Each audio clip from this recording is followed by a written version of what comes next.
বন্ধুরা, চলে এসেছি নারায়ণী কিচেনে। আজকে হবে মশলা ছাড়া আলুর চপ। এই দেখুন, আমি আলুগুলো পাতলা পাতলা করে কেটে ধুয়ে নিয়েছি, ভালো করে পরিষ্কার করে। আপনারা দেখতে পেয়েছেন, এরকম করে পাতলা পাতলা করে কেটে নিয়েছি। এবার আবার চপ হবে মশলা ছাড়া। এই দেখুন, আমি উনুনটা ধরে নিয়েছি, কড়াই বসিয়ে দেবো। কড়াই এবার তেল দেবো।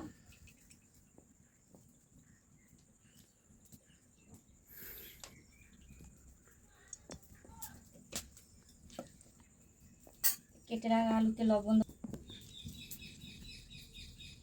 একটু লঙ্কা গুঁড়ো,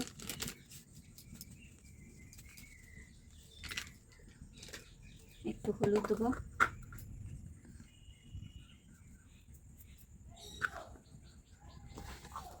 আলুগুলো আমি ভালো করে মাখিয়ে নেবো।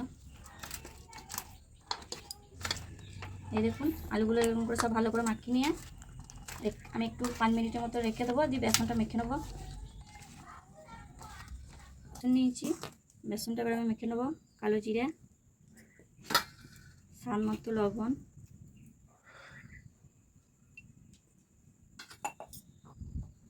দেবো হলুদ,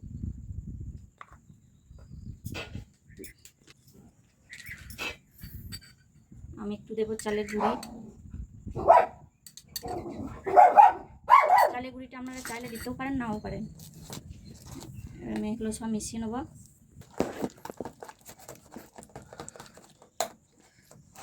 দেখুন, বেসনটা আমি একটু ফাটিয়ে নিই, আর বেসন ফাটলে নরম হবে,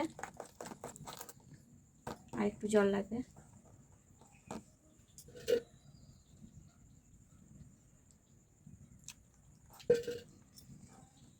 দেখুন, আমি এখানে কটা শুকনো লঙ্কা ভেজে নিচ্ছি। আমার প্রচণ্ড ঝাল খাই, মতো দিচ্ছি। আপনারা আপনাদের পরিমাণ মতন ঝাল দেবেন।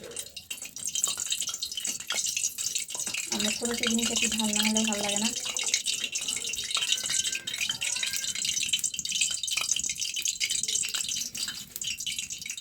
আপনারা আপনাদের পরিমাণ মতন ঝালটা দেবেন। আমাদের বাড়িতে সবাই ঝাল খায় বলে আমি ঝালটা দিচ্ছি।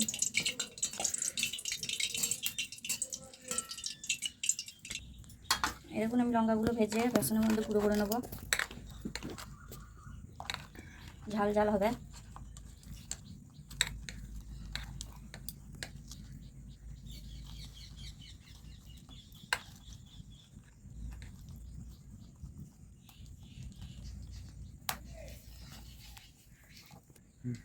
এই দেখুন, আলুগুলো আমি বেসনে চুবিয়ে ছেড়ে দিলাম।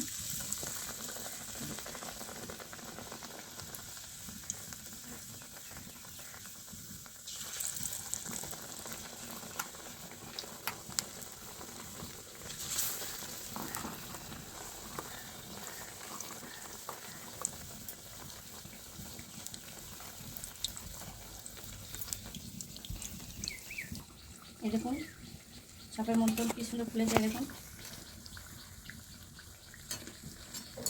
মশলা ছাড়াও চপ হয়। হয়ে গেছে, আমি তুলে নেবো।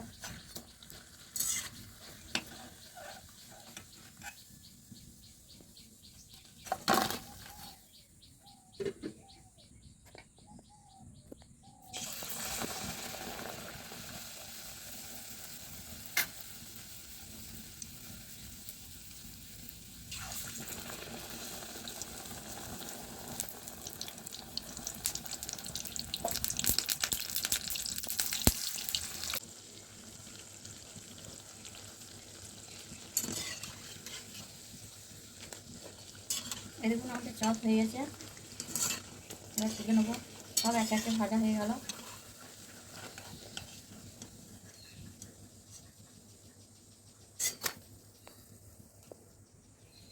এই দেখুন, আমাদের মশলা ছাড়া নিরামিষ চপ, পেঁয়াজ রসুন মশলা ছাড়া চপ।